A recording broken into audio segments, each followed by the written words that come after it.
Bonjour et bienvenue dans cette vidéo donc, qui va être un peu particulière. Donc aujourd'hui on est le dimanche 29 donc décembre 2019 et tout d'ailleurs je vous souhaite deux bonnes fêtes.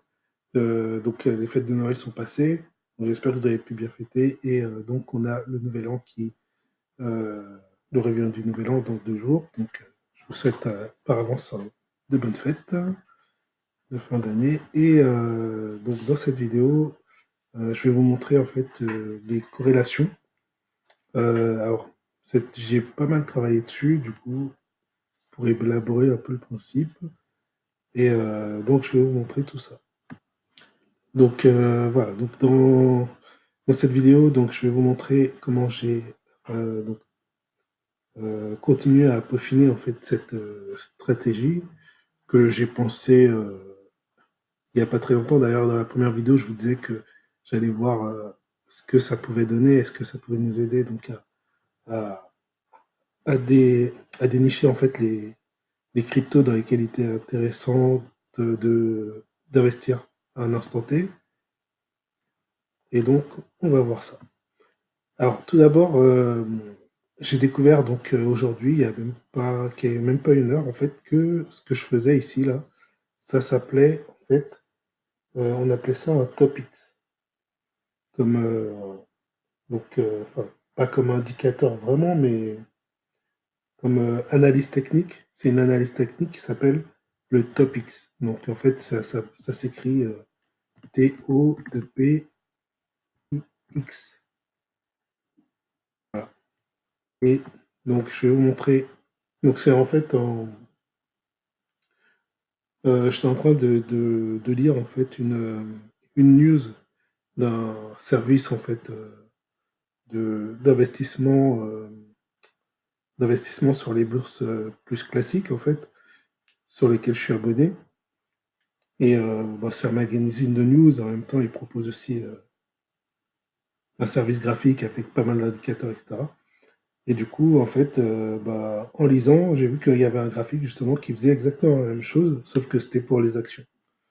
Et ils appellent ça, en fait, on appelle ça donc une analyse technique topics. Et apparemment, c'est assez réputé. Euh, voilà, donc ici, j'ai recherché sur Internet rapidement et je suis tombé sur ce graphique qui représente exactement la même chose que ce que je fais ici. Et là, on peut voir donc les corrélations, comme je disais, entre plusieurs actions. Donc là, on a Nvidia, Amazon, Microsoft, Alphabet, International Business, Apple, Facebook, Micron Technology, Netflix, Litch et le SP500. Et donc, voilà, il y a une corrélation entre tout ça. En fait, je pense que ça permet de voir quelles sont les actions qui surperforment en fait le S&P. D'ailleurs, vous pouvez voir le S&P 500, donc c'est l'indice des 500 plus grosses sociétés américaines.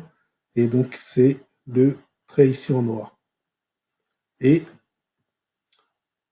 donc, on peut voir celles qui, en fait, il faut regarder vers la droite, celles qui sont au-dessus, donc celles qui surperforment donc le S&P, l'indice, et celles qui sous-performent le S&P.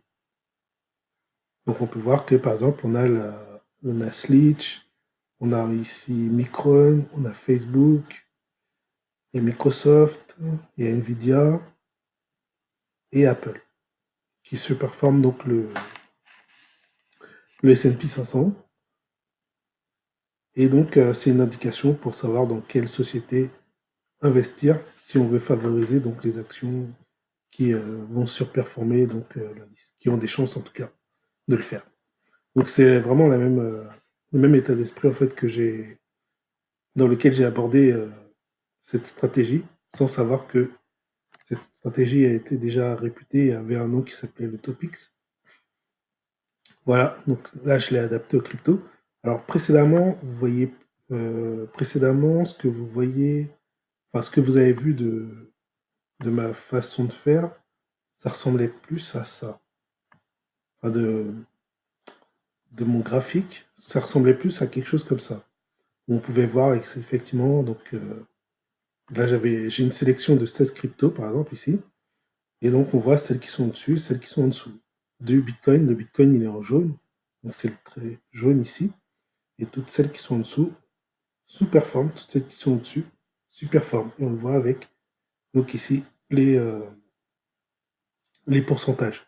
Donc, on a le Bitcoin qui est à 4,75% de performance. On a ici le XTZ qui est à 9%. Ici, on a le ETC qui est à 20% au-dessus, enfin, qui est à 20%, pas au-dessus, mais qui performe à 20%. Et on a l'Atom qui performe à 22% actuellement. Voilà. Alors, pourquoi j'ai mis plus d'opacité? Parce qu'en fait, celle qui sous-performe, clairement, je m'en fiche. Et ça me permet d'avoir un visuel vraiment plus rapide. C'est-à-dire, quand je vais regarder mon graphique ici, je vais tout de suite voir qu'il y a 3 cryptos qui sous-performent. Et je m'occupe pas du tout du bas. Enfin, ça me gêne pas visuellement. Je veux dire, visuellement, c'est plus agréable. En fait, c'est juste ça. C'est juste pour ça. Comme ça, je m'intéresse que à celles qui sous-performent.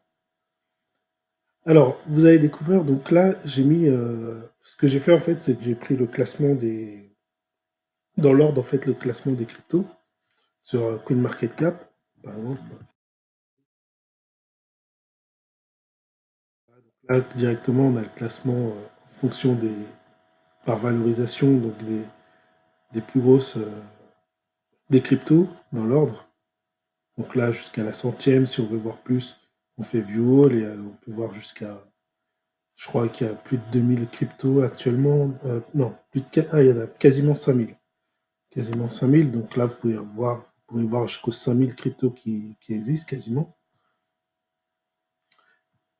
Et donc, moi, enfin, bon, je me suis arrêté au bout d'un moment. J'ai pris les 200 premières. Un peu plus que les 200 premières. On va dire les 300 premières, en gros. Et j'ai regardé, en fait, toutes celles... Moi, je vais pas me prendre la tête à chercher dans plusieurs, euh, dans plusieurs échanges. Donc, j'ai pris toutes celles de Binance. Et voilà. Et dans l'ordre, en fait, j'ai fait... Alors, pourquoi pas plus de 16? Parce qu'après, en fait, euh, comment vous expliquer ça? Voilà, je vais vous montrer. Imaginons que je vais y rajouter, je sais pas, je vais mettre au hasard Pivix, je sais même pas si sur Binance, s'il est sur Binance. Voilà, disons Pivix USDT du coup. Il n'existait pas en USDT, donc je vais prendre Pivix USD Binance. Voilà. Donc si je veux le rajouter, voilà, en fait ici j'ai plus 2, mais je peux pas voir vraiment. Si je clique là, voilà. Donc là ça doit être Pivix, mais ici, il ne me l'affiche pas, il ne m'affiche pas que c'est Pivix. Donc j'ai du mal à savoir en fait que c'est Pivix à partir d'ici. Donc en fait, c'est juste pour une contrainte visuelle. Pour une contrainte visuelle, en fait, je suis forcé de limiter à 16 cryptos par graphique. Donc ce que j'ai fait, c'est que j'ai rajouté, en fait, j'ai mémorisé. Donc j'ai mémorisé ici le premier graphique de 16 cryptos. Ensuite, j'ai mémorisé ici un deuxième graphique de 16 cryptos. Troisième, quatrième, cinquième, sixième, septième. Et là, j'en ai pas 16 parce que quand on passe les 200 premières cryptos du, du CoinMarketCap, et ben le problème, c'est qu'on commence à avoir peu de cryptos qui sont référencés sur Binance. Et donc là, il faut chercher. Bon, je rajouterai au fur et à mesure. D'ailleurs, je crois que Pivix n'est pas dedans, donc je le mettrai à l'occasion. Mais bon, je m'étais arrêté là. Ça me faisait déjà pas mal de cryptos. J'en ai à peu près quasiment une centaine là déjà. Donc c'est pas mal déjà pour avoir de quoi travailler. Alors maintenant, l'avantage que j'ai avec ça, comparé à avant où j'avais que une vingtaine de cryptos, eh ben, c'est que je peux, voilà, je peux élargir mon choix. Si par exemple dans le premier graphique, j'ai qu'une crypto qui surperforme le Bitcoin, peut-être que dans d'autres, j'en aurai une, mais au bout d'un moment, ça me fera quand même euh, pas mal de petites cryptos à pouvoir trader. Et en plus de ça, c'est que je peux trouver comme ça des cryptos qui vont être bien dynamiques au niveau pourcentage, au niveau capacité à aller capacité haussière, on va dire. Voilà pourquoi j'ai donc élargi vraiment mes cryptos à plus de 100, les cryptos, le choix des cryptos. Très bien, donc voilà. Alors là, ce que je vous montre, alors, ça, je savais pas que c'était comme ça. Alors, j'avais une petite erreur, j'étais en 4 heures, en fait, c'est en 1 heure. Donc, en 1 heure, effectivement, j'ai plus de crypto. Hein. J'ai plus de crypto disponibles dans le premier groupe. Dans le deuxième groupe, j'en ai déjà un peu moins. Donc, déjà, dans le premier groupe, il y a quand même pas mal de cryptos qui sont au-dessus de Bitcoin. Si on regarde sur une horizon 1 heure. Donc, vous voyez, ça va changer beaucoup de choses. Alors, précédemment, je regardais les cryptos sur une horizon 15 minutes. Et je me suis aperçu d'un truc, c'est que le problème, c'est que si je peux pas regarder plusieurs fois et si je peux pas intervenir plusieurs fois dans la journée sur, sur mes investissements en crypto, et ben le problème, c'est que euh, en fait, en graphique 15 minutes, tout peut changer très très vite.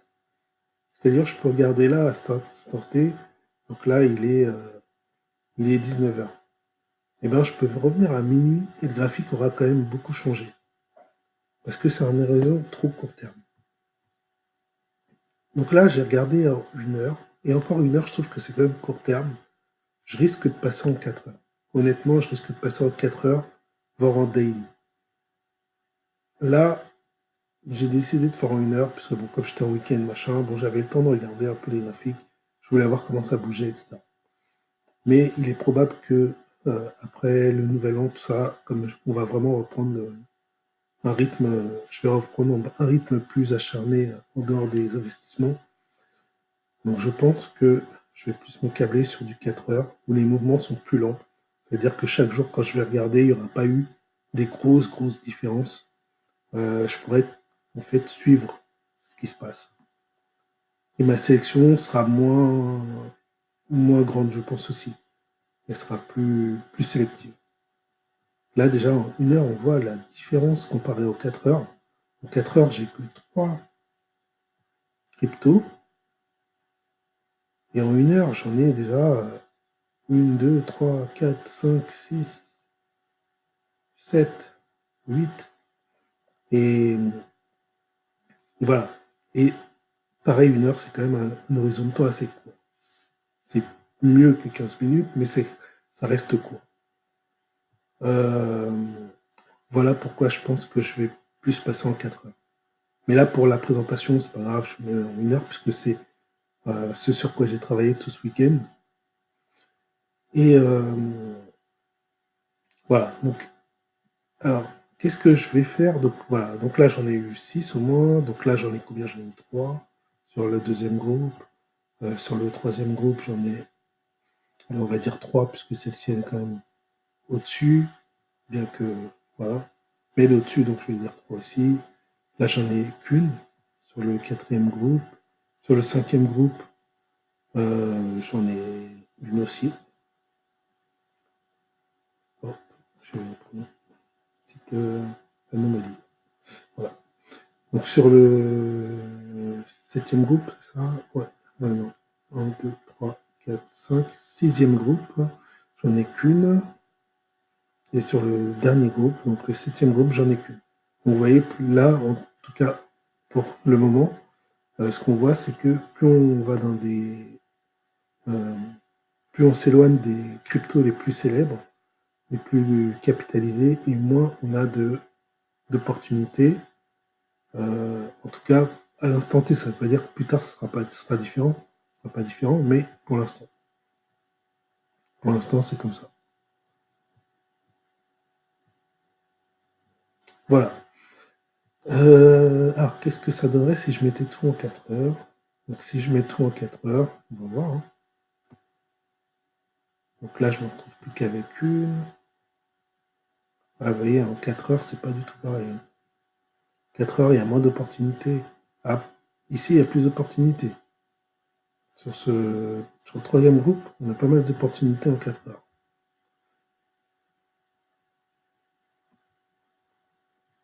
Donc, ça dépend des groupes, en fait. Ah, on en a pas mal aussi. Plus on s'éloigne, en fait, plus on a de. C'est l'inverse du graphique lunaire.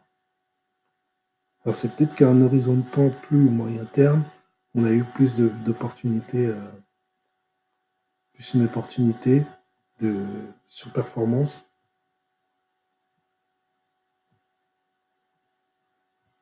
Et voilà. Là, on n'en a pas du tout. Donc ouais, ça dépend des groupes. Bon. Bref, comme quoi ça peut changer. C'était pas... Voilà. Je remets tout en 1 heure. Puisque moi, c'est ce qui m'intéresse pour le moment. C'est de travailler avec ce que je connais un petit peu. Voilà. Donc maintenant, je vais vous montrer autre chose. C'est que, disons que... voilà, déjà, je vais m'intéresser à celles qui sont en évolution. Quand je regarde les derniers, voilà, dans euh, les dernières heures, je vais m'intéresser à celles qui sont évolutives, pas celles qui sont en baissière, comme celle-ci, en violette, là, l'atome. Je vois qu'elle est en train de baisser. D'ailleurs, elle est passée en dessous du Bitcoin il n'y a pas longtemps. Donc celle-ci ne m'intéresse pas. Celles qui sont là, faut voir. Faut voir. C'est pas encore. C'est à surveiller. Sont encore pas loin du Bitcoin. Mais quand on a des opportunités comme ça où il y a beaucoup, il faut être plus sélectif.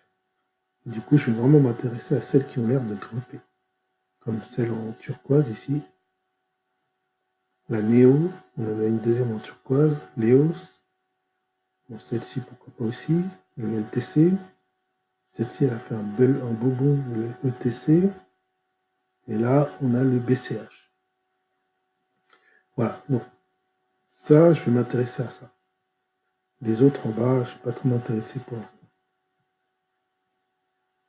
Ou, enfin, après, c'est à vous de voir. Vous verrez, hein, après, chacun est libre. Sinon, c'est l'ETH qui commence à décoller du Bitcoin. Et on a le BNB aussi qui commence à décoller du Bitcoin. En fait, ce que je veux dire, c'est que une fois que vous aurez donc choisi, enfin, vu les cryptos qui se performent, ce qu'il faudra faire, c'est aller sur... euh, alors,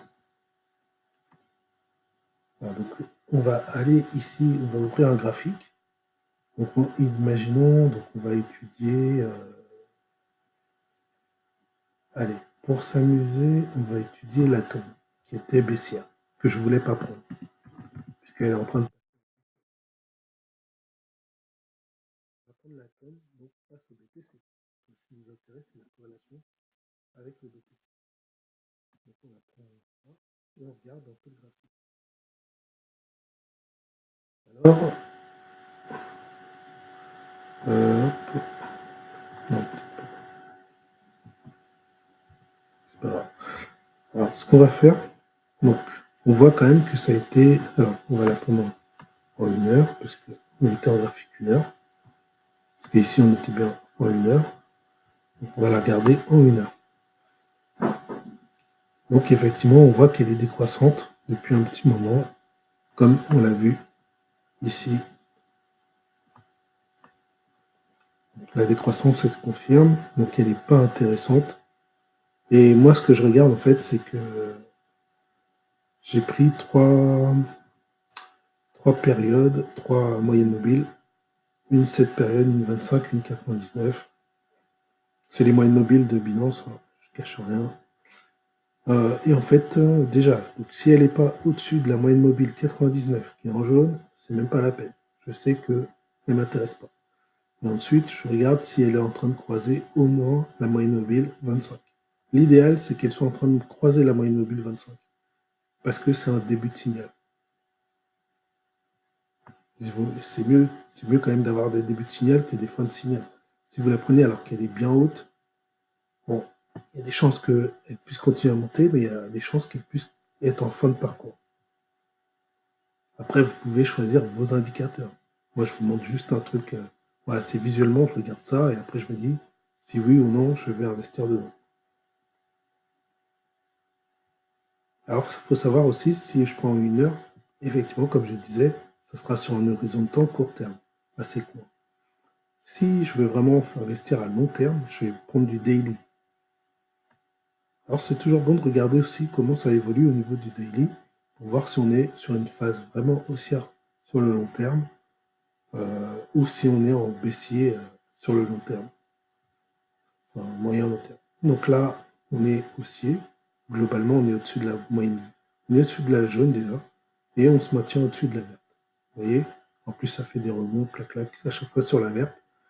Donc en fait, l'atome, sur un plus long horizon, il est aussi. Mais vu qu'on nous, on regarde des choses sur un horizon 1 heure, et ben sur un horizon plus court terme, il ne nous intéresse pas. Maintenant, on va prendre une valeur qui monte. Alors, j'avais dit qu'il y avait le Néo, je crois. Ouais, Néo. On va prendre Néo. Néo, BTC. En 1 heure, effectivement, ben là, c'est comme on l'avait vu ici. Néo est bien en hausse. Attention, c'est pas toujours le cas comme on le voit ici. Parfois, vous allez voir en hausse de performance ici, mais parfois, ça arrive qu'au niveau graphique, on ne soit pas terrible. Et donc, j'évite de prendre. Là, généralement, on aura quand même quelque chose qui correspond. Donc là, on est haussier. Donc on a croisé là, par contre, la courbe verte il y a bien longtemps. Mais voilà, on est haussier. Après, on peut très bien se dire, je ne vais pas prendre tout de suite puisque je ne sais pas si effectivement ça va pas redescendre. C'est très possible. Il est possible que ce soit essoufflé, que ça puisse redescendre. Et bien, je peux placer un ordre, par exemple, à 12,60. Me dire, voilà, si ça remonte, ça dépasse les 12,60, j'ai une chance que ça remonte. Donc voilà, je maximise les chances que ça reparte à la hausse. Ou au-dessus du dernier plus haut, qui est du coup à 2,65. Voilà, c'est simplement une idée que je vous donne. C'est pas pour dire que c'est exactement ce qu'il faut faire.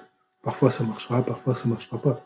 Mais voilà, faut bien se définir un moment où on rentre. Soit on rentre parce qu'on se dit que voilà, là on a le signal qu'on veut, ou soit on, par prudence, on préfère rentrer plus tard, et donc on se met à un niveau sur lequel on va rentrer. Par contre, voilà. Par contre, je vous conseillerais peut-être de sortir de position si le signal, par exemple, imaginons que vous soyez casse-cou, vous prenez le signal maintenant, vous dites, oh, moi j'achète maintenant, c'est aussi, je prends. À quel moment vous allez stopper? Vous n'allez pas stopper sur le rouge, mais plutôt sur le vert. Moi, je vous conseille de stopper quand le cours il va dépasser le vert, à la baisse. Et donc là, vous encaisserez vos pertes et vous verrez plus tard pour. Enfin, voilà, il vaut mieux encaisser les pertes à un bon moment que laisser traîner. On va prendre une autre, on va prendre le BCH qui est en vert. Ah, juste, je voulais regarder, je regarde toujours en daily comment ça se passe. Donc là, en daily, on voit que on vient de franchir la verte. On a un beau signal. Ah, du coup, comme je disais, franchissement de la ligne verte. Donc là, on est en train de franchir la ligne verte en hausse. Ça pourrait être quelque chose de pas mal à voir. Je ne dis pas que ça va forcément donner quelque chose, mais pourquoi pas. Maintenant, j'avais dit BCH, BTC.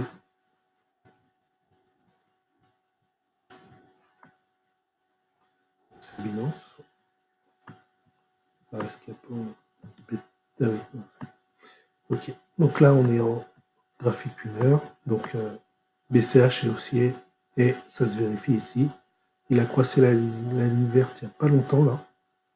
Donc c'est pas mal. Ça fait pas longtemps qu'on a eu un signal, vraiment un beau signal haussier. Donc pourquoi pas. Donc ça a dû arriver à peu près ici dans cette extension là. Donc on était déjà haussier, on était déjà sur un beau signal au niveau du BCH. Et là on a encore eu une impulsion du BCH. Et en daily, je pense que ça va être beau aussi. Ouais, en daily. Alors par contre, comme ils l'ont renommé il n'y a pas longtemps BCH sur Binance, on n'a pas le graphique entier. Donc on va regarder par exemple sur. Non, pas sur Coinbase. plutôt sur Bitrex ou Bitstamp. Voilà. Donc là, on voit l'extension SIR ici. On est en train même de passer le jaune. Donc même à plus long terme, là, ça commence à devenir intéressant le BCH. Bon, il faut qu'il franchisse vraiment le jaune, mais ça pourrait devenir intéressant.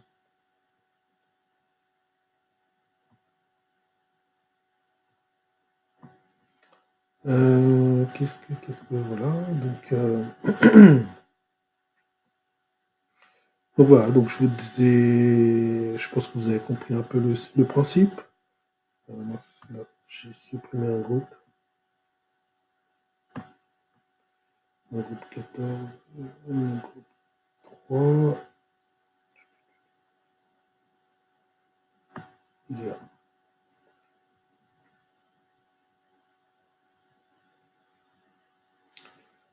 Voilà. Alors, est-ce que je peux prendre une crypto ici? On va essayer celle-là. La Zen USD. J'essaie une dernière devant vous. Désolé pour cette longue vidéo, mais bon, voilà, comme c'est quelque chose d'assez nouveau, voilà. Je préfère prendre un petit peu de temps. Donc la Zen BTC, effectivement, donc on est en hausse aussi. On a croisé le vert il y a pas très longtemps, mais c'est vrai qu'on est bien au-dessus là. Là en daily, pouf, on est sur un petit truc sympathique aussi. Voilà. Donc voilà comment je regarde un peu les cryptos. Les cryptos qui pourraient effectivement donner un beau signal à suivre. Maintenant, je ne dis pas que c'est la meilleure méthode, mais voilà. Après, vous pouvez vous-même, comment dire, euh, utiliser vos propres indicateurs pour savoir si effectivement, en plus du signal de corrélation, vous pouvez savoir si vraiment il faut rentrer dedans ou pas. Vous pouvez agrémenter avec vos propres indicateurs, il n'y a pas de souci. Ça vous donne juste un visuel en fait sur les cryptos, voilà, qui sont en train de se performer et qui pourraient être intéressantes à prendre.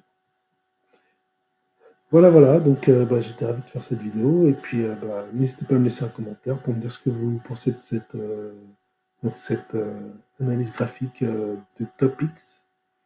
Voilà. Est-ce que ça vous plaît? Est-ce que c'est quelque chose que vous pensez regarder à l'avenir pour faire une sélection de vos cryptos?